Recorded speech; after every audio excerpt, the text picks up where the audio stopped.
এইসব বোঝানোর জন্য মমতা ব্যানার্জি কিছু বুদ্ধিজীবী নিয়ে বসে গেলেন ওখানে ধর্নায়। কিছুদিন পরে কি দেখলাম, লোকাল বুদ্ধিজীবী দিয়ে হচ্ছে না, লোকাল বুদ্ধিজীবী দিয়ে হচ্ছে না, তখন ন্যাশনাল বুদ্ধিজীবীর দরকার পড়লো। আন্না হাজারে, স্বামী অগ্নিনিবেশ মহাপাত্র, তারপরে ওই মেধা পাটেকার সব চলে আসতো প্রতিদিন প্লেন ভাড়া করে। দিল্লি থেকে প্লেনের ভাড়া কতটা ভেবেছেন? কে দিত সেই ভাড়ার টাকা কখনো ভেবে দেখেছেন?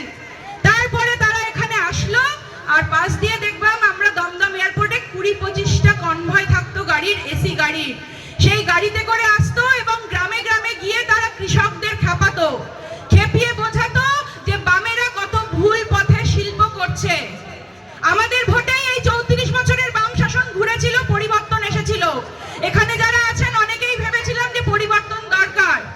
আরো মাইকের আওয়াজ যতদূর যাচ্ছে, অনেকেই এখানে আমাদের এই ঝান্ডার তলায়, খামার বামের ঝান্ডার তলায় আসতে এখনো ইতস্তত করছেন, কিন্তু ভোট দিয়েছিলেন পরিবর্তনের আশায়। তাদের উদ্দেশ্যে আমি বলতে চাই, 15টা বছর কেটে গেল, অনেক বুদ্ধিজীবী বলেছিল কিভাবে বামেরা শিল্পটা ভুল পথে করেছে। আজ 15 বছর নদী দিয়ে অনেক জল বয়ে গেছে, কিন্তু আমরা কেন দেখতে পারলাম না মমতা ব্যানার্জি একটা কাঁচি হাতে অন্তত একটা নেল পালিশের কারখানা বা একটা সাবডিভিডের কারখানা উদ্বোধন করলেন? কেন দেখতে পেলাম না আজকে? ভাববো না আমরা ভোটটা দিতে যাওয়ার আগে এই কথাগুলো? এখন গর্ব করে বলতে পারি, অনেকেই বলছিলেন, আমাদের কুতুবুদ্দিন দাদা ভাইও বলছিলেন, সেলিম কাকুও বলছিল, প্রাক্তন বিধায়ক, আমাদেরও মন্ত্রী ছিল 34 বছর বাম জামানায়, আমাদেরও দুজন মুখ্যমন্ত্রী ছিলেন, আমাদের পঞ্চায়েত মেম্বারও ছিল, প্রধানও ছিল, কিন্তু কোনোদিনও একটা কোনো সরকারি প্রকল্পের টাকা, যে সরকারি প্রকল্প কিনা আমার আপনার ঘাম ঝরানো ট্যাক্সের টাকায় হয়, সেই সরকারি প্রকল্পের টাকায় নিজের ছবি দিয়ে বিজ্ঞাপন করেছে। তাই অনেক কথা আমরা ভুলে গেছি। আমরা ভুলে গেছি যে কিভাবে বামেরা বক্রেশ্বর শিল্প করেছিল। কেন মমতা ব্যানার্জি সরকার একটা বক্রেশ্বর করতে পারলো না? আমরা দেখেছি 34 বছরে আজকে আইএসএফ এর যে জোট সঙ্গী, যে বামপন্থীরা রয়েছেন, সেই বামপন্থীরা ক্ষমতায় থাকাকালীন একটা ডিভিসি প্রকল্প করেছিল। আমরা দেখেছি গৌতম দেব আবাসন মন্ত্রী ছিল সেই সময়, আমাদের সকলের পরিচিত টাকিতে বাড়ি, সেই গৌতম দেব আইটি হাব করেছিল যুবক ছেলে মেয়েদের জন্য একটা সেক্টর 5-এ। 15 বছর হয়ে গেল, মমতা ব্যানার্জি এখনো পর্যন্ত একটা অন্তত সেক্টর 5 বা সেক্টর 6 বা সেক্টর 7 কেন করে উঠতে পারলো না? কেন আমার ঘরের শিক্ষিত ছেলেটাকে ব্যাঙ্গালোরে গিয়ে আজকে কাজ করতে হয় আর পরিযায়ী হয়ে ফিরে আসতে হয় কফিনবন্দি হয়ে? কথাটা একবার আমরা ভাববো না ভোট দিতে যাওয়ার আগে? নাকি শুধু হিন্দু হিন্দু মুসলিম মুসলিম করব? আজকে ভাবুন, মমতা ব্যানার্জি এমন একজন মহিলা, সব জায়গায় নিজের ছবির বিজ্ঞাপন দিয়ে বেড়াচ্ছে। সামনেই 25শে বৈশাখ আসছে, আমরা দেখবো কি, আগে আমরা দেখতাম ছোটবেলায় স্কুলে বিভিন্ন জায়গায় হতো পাড়ার মোড়ে অনুষ্ঠান, রবীন্দ্রনাথ ঠাকুরের বড় একটা ছবি, সেখানে আমরা মাল্যদান দিয়ে অনুষ্ঠান করতাম, সাংস্কৃতিক অনুষ্ঠান। আর এখন 25শে বৈশাখ কি দেখি? 25শে বৈশাখ দেখি আমরা এরকম বড় করে মমতা ব্যানার্জির কাট আউট, আর পায়ের নিচে রয়েছে রবীন্দ্রনাথ, কোন রকমের ছবিটা চড়িয়ে দিল, আর সকাল 11টা থেকে শুরু হয়ে গেল টিপ টিপ বার্ষা পানি গান, রবীন্দ্রনাথ আউট হয়ে গেল। এই কালচার আমাদের সামনে তুলে দিচ্ছে, তাই তো? ভুল কিছু বলছি কি? ভুল বললে অবশ্যই বলবেন, এখানে দাঁড়িয়ে আছি, আপনাদের কথা মাথা পেতে নেব। আমরা স্বামী বিবেকানন্দের জন্মদিনের সময় কি দেখি? ওই লাডলা ভাইপো যুবরাজ, সে নিজেই বিবেকানন্দ হয়ে চলে যাচ্ছে, স্বামী বিবেকানন্দ আউট হয়ে গেছে। আমরা ফিল্ম ফেস্টিভ্যালের সময় কি দেখি? সত্যজিৎ রায়ের ছবির পাশে মমতা ব্যানার্জির ছবি। আমাদের এখানে ডেঙ্গু ম্যালেরিয়া প্রচুর হয়, খাল বিল জঙ্গল সেসব তো পঞ্চায়েতে কাজ হয় না, তো ডেঙ্গু ম্যালেরিয়ার সময় যখন আমরা দেখি এরকম বড় বড় কাট আউট দেয় পঞ্চায়েত আর পৌরসভা থেকে, মশার ছবি উড়ে যাচ্ছে, এরকম ভনভন করছে, তার পাশেও মমতা ব্যানার্জির ছবি। তো যারা মমতা ব্যানার্জিকে ভোট দিয়ে ক্ষমতায় এনেছিলেন, তাদের বাড়িতেও তো ছেলে মেয়ে রয়েছে, তাদের কি একবারও মনে পড়ে না যে 15 বছর এত যে ছবি দেখলাম, একটা শৌচালয় উদ্বোধন হলো, সেখানেও মমতা ব্যানার্জির ছবি দেখলাম, কিন্তু কাঁচি হাতে কোন শিল্প কলকারখানা উদ্বোধন করতে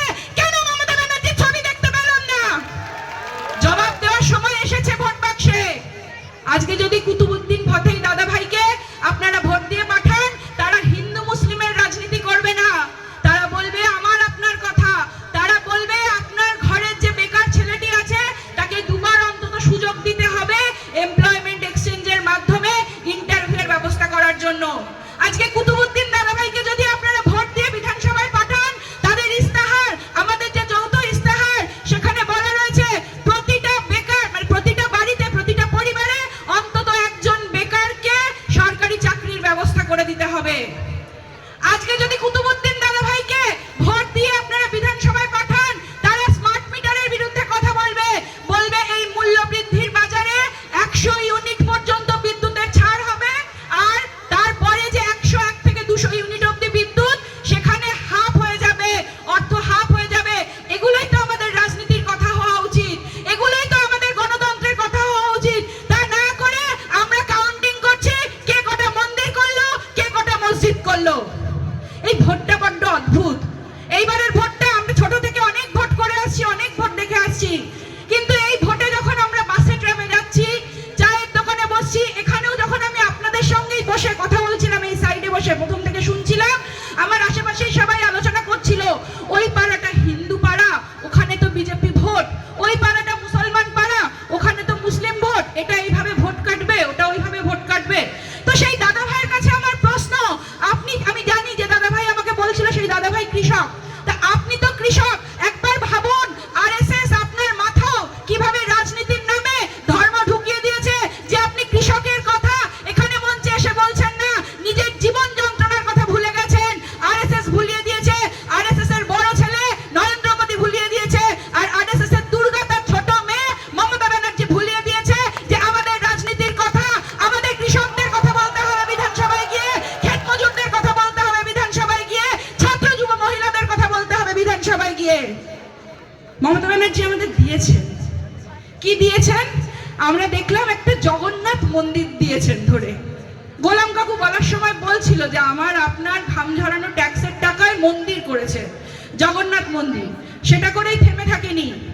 বাম জমানায় উত্তরবঙ্গে যে মহাকাল যেখানে এখন মন্দির ঘোষণা করেছে না, ওখানে আমাদের একটা জমি রাখা ছিল হাসপাতাল করার জন্য, তো সেইখানে ওখানে মহাকাল মন্দির হবে বলে ঘোষণা করে দিয়েছেন। গৌতম কাকু, গৌতম দেব, উনি আমাদের রেখেছিলেন সেক্টর 5 এর পাশে নিউ টাউনে একটা জমি, যেখানে আইটি হাব হবে, আরো বেকার ছেলে মেয়ে গ্রামের থেকে গিয়েও তারা চাকরি পাবে। সেই জায়গায় ভোটের আগে মমতা ব্যানার্জি গিয়ে ঘোষণা করছেন দুর্গা মন্দির হবে। ওনারই দলের এক বিধায়ক ওনার পাশ থেকে বেরিয়ে গেছেন, হুমায়ুন কবির। অনেক স্ক্যাম দেখেছি আমরা, সবাই ফেসবুক করি, হোয়াটসঅ্যাপ করি, অনেক স্ক্যাম দেখছি তার নামে। বেরিয়ে গিয়ে দেখলেন তো হিন্দুরা তো দুষ্ট হয়ে গেল, মুসলমান ভাইদের তো খেপাতে হবে, অতএব চলো ব্রিগেড করি, নাটক করি, বেলেডাঙ্গায় বাবরি মসজিদ হবে, সব ইট নিয়ে চলে আসো। আজকে একদম দুপুরবেলা আমি এখানে আসার আগে মোবাইলে দেখছিলাম ওনার দলের থেকে যারা প্রার্থী হয়েছেন সব তৃণমূলের শরণাপন্ন হচ্ছে। তাহলে বুঝতে পারছেন তো সেটিংটা? তাহলে এই মমতা ব্যানার্জির সরকার এখানে উনি এবং ওনার বিরোধীরা মিলে আমাদেরকে কি দিলেন? সরকারের টাকায়, আমার আপনার ট্যাক্সের টাকায় ভুরি ভুরি মন্দির দিলেন, আর মন্দিরের প্রতিশ্রুতি দিলেন। তাহলে আমার আর আপনার ঘরের যে ছেলেটি মেয়েটি বড় হচ্ছে, শিক্ষিত হচ্ছে, একটা চাকরির দাবি করে, সে কি আজকে বাটি হাতে ওই মন্দিরের সিঁড়িতে গিয়ে আর ওই মসজিদের সিঁড়িতে গিয়ে ভিক্ষার ঝুলি নিয়ে বসবে? আর মমতার ওই ভাইপো সে হেলিকপ্টারে করে হারামের টাকা পেয়েছে, আমার আপনার ঘাড়ে ঝোলানো টাকায় ফুটানি মেরে বেড়াবে। ভোট দেওয়ার আগে আমরা এই কথাগুলো ভাববো না? একবারও ভোট দিতে যাওয়ার আগে ভাববো না? আজকে 15টা বছর ধরে কটা এসএসসি হয়েছে? আমি বাদুড়িয়ার মেয়ে, এখানকার মেয়ে, আমার পাশেই বাড়ি। আমি যখন স্কুলে যেতাম, আমার পাশেই যে গ্রাম একদম নাটুরিয়া, সেখান থেকে একজন দিদিভাই আমাদের বাড়িতে পরিচারিকা হিসেবে আসতেন কাজ করতে। সেই দিদিভাই আমাদের বাড়িতে কাজ করতেন, আমি পড়তাম। সেই দিদিভাইয়ের মেয়েকে আমি দেখেছি পরবর্তীতে বাম জামানায় এসএসসিতে একটা চাকরি পেতে স্কুল টিচার হয়েছে। আমাকে ভ্যানে করে এলএমএস স্কুলে নিয়ে যেত যে বাবুর কাকু, আমার ভ্যান কাকু ছিল। আমি দেখতাম সে আমাকে ভ্যানে করে স্কুলে নিয়ে যেত, আবার বাড়িতে আসতো, তখন ছোট ছিলাম। আমার বাড়িতে ফেরার পরে যখন গামছাটা নিংড়াতো, টপ টপ করে ঘাম পড়তো, বলতে লজ্জা করে না? পরবর্তীকালে ওই বাবুর কাকুর ছেলে আমার শিক্ষক হয়েছিল বাম জামানায়, এসএসসির মাধ্যমে চাকরি পেয়ে সেই ভ্যান চালকের ছেলে শিক্ষক হয়েছিল। আর এখন যদি কাউকে শিক্ষক হতে হয়, এই জামানায় যদি কাউকে চাকরি পেতে হয়, আমরা সবাই জানি যে কিভাবে কিডনি বিক্রি করতে হবে, কিভাবে জমি বিক্রি করতে হবে, তাও কোনো পাশের কোনো হিলত্তা হবে না। আমাদের পাশের বিধানসভা বিনা মণ্ডলের কথা আপনারা শুনছিলেন, দেখেছেন কিভাবে 9 কোটি টাকার ঘাপলা করেছে আমার আপনার মতো বাড়ির থেকে টাকা নিয়ে চাকরি দেবে বলে 14 জনের। সেই স্ক্যাম প্রমাণ সহ ফেসবুকে আমরা দেখেছি, আমরা সবাই দেখেছি কম বেশি এখানে।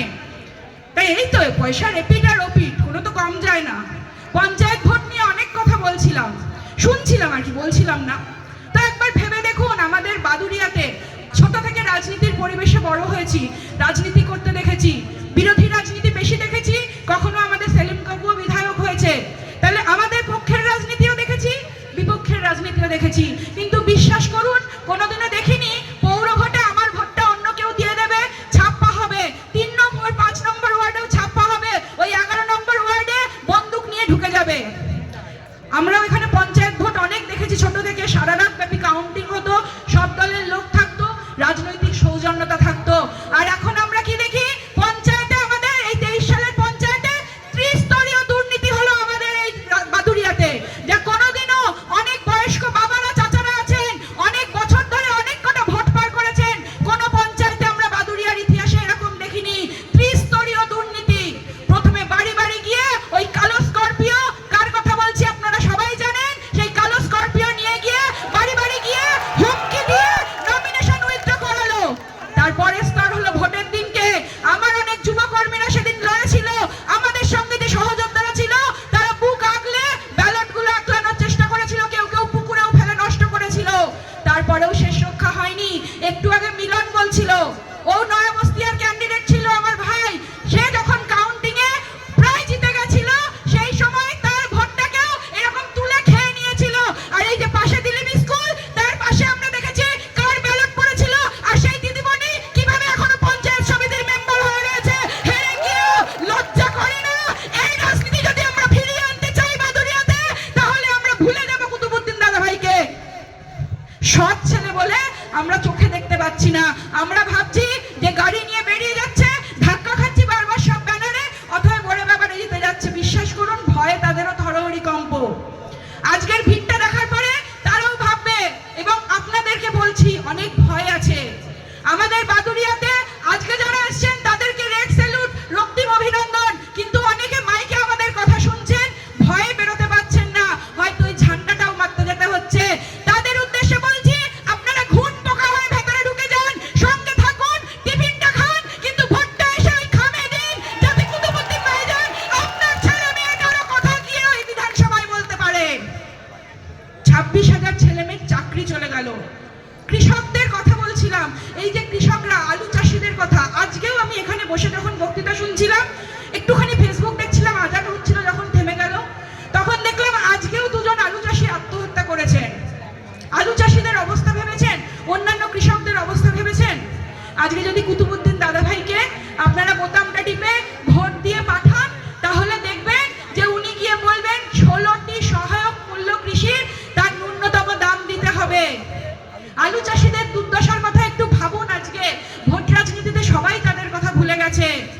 আগে 1 বস্তা আলুর দাম ছিল, আলুর যে বস্তাটা তার দাম ছিল আগের বছর 11 টাকা, আর এবছর আলুর যে বস্তাটা তার দাম হয়ে গেছে 35 টাকা।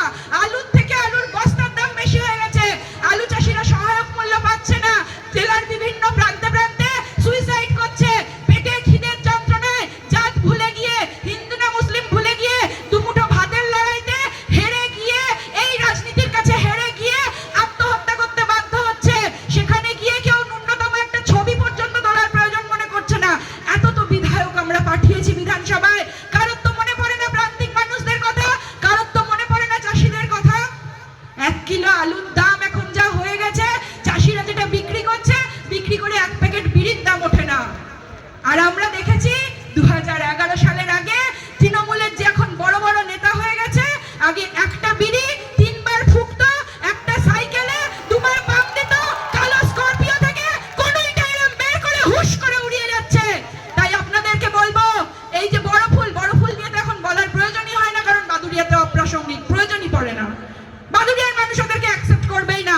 তো এই বড় ফুল আর ছোট ফুল মিলিয়ে অনেকক্ষণ ধরেই শুনছিলেন অনেক বক্তার কথায়, আমাদেরকে প্রান্তিক মানুষদেরকে, খেটে খাওয়া মানুষদেরকে যেভাবে এপ্রিল ফুল করছে, আগামী 29শে এপ্রিল ওই খামের ভেতর থেকে বামের ওই ঝান্ডাটা বের করে, সেখান থেকে কাস্তেটা নিয়ে ওই ফুল দুটোকে গোড়া মেরে কেটে দিয়ে কুতুবউদ্দিন ভাইজানকে আপনারা বিধানসভায় পাঠাবেন তো? পাঠাবেন তো বন্ধুরা? পাঠাবেন তো মায়েরা? পাঠাবেন তো? এত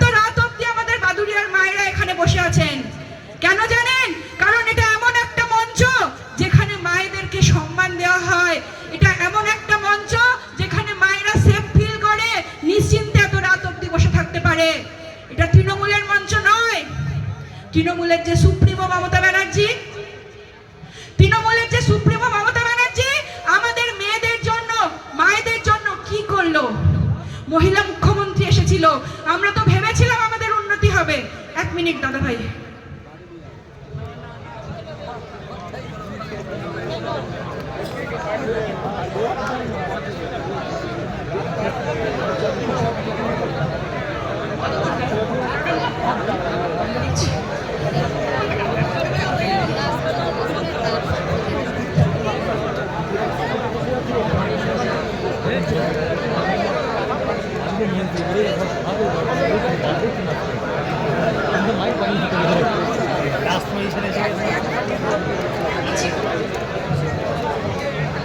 তো দিদি ভাইরা, দাদা ভাইরা, যে কথাটাই ছিলাম, আমার মায়েরা এখানে এখন রাত 10টা বেজে গেছে, ভাইজানের জন্য বসে রয়েছে। এই মায়েরাই অন্য কোনো সভায় দেখবেন না যে বসে থাকতে। কেন জানেন? কারণ সেফ ফিল করে না। আমরা উপলব্ধি করেছি, আমরা যারা মেয়েরা আছি আমরা উপলব্ধি করেছি শুধুমাত্র 1500 টাকায় বিক্রি আমরা হব না। কারণ আমরা অভয়ের কথা ভুলে যাইনি। আমাদেরই ঘরের মেয়ে, সে ডাক্তার ছিল, সে ডিউটি করার সময় কিভাবে ব্রুটালি অত্যাচারিত হয়ে তাকে ধর্ষণ করে খুন করা হয়েছিল। ভোটের বোতামটা টেপার আগে আমার মায়েরা সেই কথাটা মনে রাখবে। আমি ভিডিওতে দেখছিলাম, নওশাদ ভাইজানের একটা ভিডিও দেখি ওনার পোস্টে, সেখানে দেখছিলাম অনেক মায়েরা যাচ্ছে সেই সভায়। তো একজন সাংবাদিক বন্ধু জিজ্ঞেস করছে, আপনি তো লক্ষ্মীর ভান্ডারের টাকা পান? বলছে হ্যাঁ পাই। আমাদেরকে মাইক খাটিয়ে বলতে হবে না, আমি সেই মায়ের কথাই কোট করে বলছি। বলছে আপনি লক্ষ্মীর ভান্ডারের টাকা তো পান, তাহলে কোন লজ্জায় আজকে ভাইজানের মিটিং এ যাচ্ছেন? সেই মা গর্ব করে মুখটা ফিরিয়ে সাংবাদিকের দিকে আঙুল তুলে বলেছে, আমি নিজে ফেসবুকে দেখেছি, হয়তো আপনারাও অনেকে দেখেছেন। বলছে তোর বাপের টাকা, মমতা ব্যানার্জি কি তার বাপের আলমারি থেকে টাকা এনে আমাদের দিয়েছে? আমার বর যে সরকারি চাকরিটা করেছে, আমার বর সকাল থেকে রাত অবধি যে চায়ের দোকানে লাইটটা জ্বালিয়েছে, তার ট্যাক্সের টাকায় ওই প্রকল্প হয়েছে। আর সেই প্রকল্পের টাকা থেকে ছিটে ফোটা ভিক্ষা দিচ্ছিস আমাদেরকে, সেই টাকায় সংসার চলছে। যে লক্ষ্মীর ভান্ডার দিচ্ছিস, লক্ষ্মীর ভান্ডারের নাম করে সেই আমাদেরকে কিনতে পারবি না। একটা খাসির কেজি 800 টাকা, আর ভেবেছিস আমরা 1500 টাকায় বিক্রি হয়ে যাব। সেই দিন শেষ হয়ে গেছে। আজকে বলতে চাইছি সেই মায়ের উদ্দেশ্যে, সেই মা আমাদেরকে চোখ খুলে দিয়েছে। সেই মা আমাদেরকে বলেছে যে যখন কোনো শিশুকন্যা, যখন কোনো 7 থেকে 70 অবধি কেউ অত্যাচারিত হয়, কোনো মহিলা ধর্ষিতা হয়, সেখানে মহিলা মুখ্যমন্ত্রী সেখানে গিয়ে কি করবে? সেখানে গিয়ে সান্ত্বনা দেবে, তাকে চেষ্টা করবে। তা না করে কোথাও গিয়ে বলে ওর তো লাভ অ্যাফেয়ার ছিল, কোথাও গিয়ে বলে ও তো বিয়ের আগে প্রেগনেন্ট ছিল, কোথাও গিয়ে বলে ও তো খদ্দের ধরার জন্য দাঁড়িয়েছিল। আর যেখানে কিচ্ছু বলতে পারে না সেখানে গিয়ে বলে এর রেট 10 লাখ, ওর রেট 12 লাখ। আমার প্রশ্ন, যারা টিএমসির ভাই বোনেরা আছেন, আপনাদেরও তো মুখ্যমন্ত্রী, আমাদেরও মুখ্যমন্ত্রী। মুখ্যমন্ত্রী কোনো দলের হয় না, মুখ্যমন্ত্রী পোস্টটা সরকারের হয়। তো যে দেশের মুখ্যমন্ত্রী মায়েদের, মেয়েদের রেট ফিক্স করে দেয়, তাকে কি মুখ্যমন্ত্রী বলে নাকি দালাল বলে? সেই বিচার করবেন না আপনারা? ভোট দিতে যাওয়ার আগে ভাববেন না হাঁসখালি সেই মেয়েটার কথা? ছোট্ট একটা মেয়ে ছিল, কি দোষ করেছিল? একটা বন্ধুর বাড়িতে জন্মদিনের পার্টিতে গেছিল, 17 বছর বয়স। বন্ধুটি ছিল হাঁসখালির তৃণমূলের উপপ্রধানের ছেলে। তারপরে সারা রাত মদ্যপ অবস্থায় মেয়েটিকে ফিরতে না দিয়ে ধর্ষণ করে, অত্যাচার করে, যখন জানাজানি হয় ঘরের পেছনে নদীর তীরে তাকে জ্বলন্ত করে দেয় আধমরা অবস্থায়। বাবা মা বডি পায়নি। এই দিন দেখার জন্য আমরা পরিবর্তন চেয়েছিলাম। আমাদের পাশে মাটিয়াতে 2 বছর আগে আমরা দেখেছি ধর্ষণ হয়েছিল। 34 বছরের বাম জামানা দেখেছি। আমার বয়স 35 প্লাস 36 হতে চললো। কোনোদিনও আমি দেখিনি যে আমি রাত 10টার সময় বাড়ি ফিরবো আর আমার বাবাকে মাকে চিন্তা করতে হবে মেয়েটা ঠিক মতো ফিরতে পারছে তো, ওখান থেকে সভা করে ওই অন্ধকার রাস্তা দিয়ে ফিরতে পারবে তো। কোনোদিনও আমার দিদিকে, আমার পিসিকে এই ভয় দেখিনি। কিন্তু আমার বাবা মার মধ্যে সেই ভয় এসে গেছে, কারণ আমরা কেউ সেফ নই। শুধুমাত্র 1500 টাকা দিয়ে কেনা যায় না। আর মায়েদের উদ্দেশ্যে বলছি, আপনাদের বাড়ি বাড়ি গিয়ে, অন্তত সব জায়গাতে, বাদুড়িয়াতেও খবর আছে, বাড়ি বাড়ি গিয়ে তৃণমূলের কিছু দালাল বলছে, ভাবে কি আমরা অশিক্ষিত। যারা লক্ষ্মীর ভান্ডার পায় ভেবেছে কিনে নিয়েছে।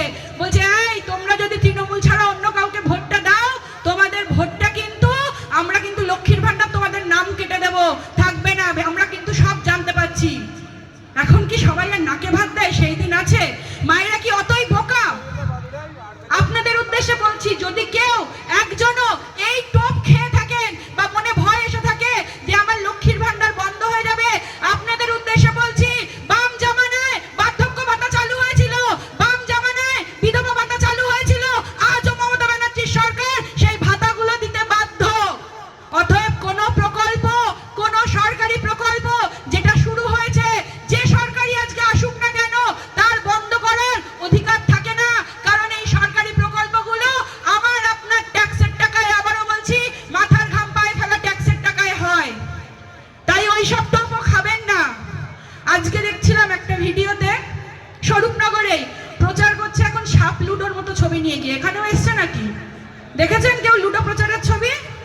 কি হয় যদি ন্যূনতম 18,000 টাকা মাসে না পান?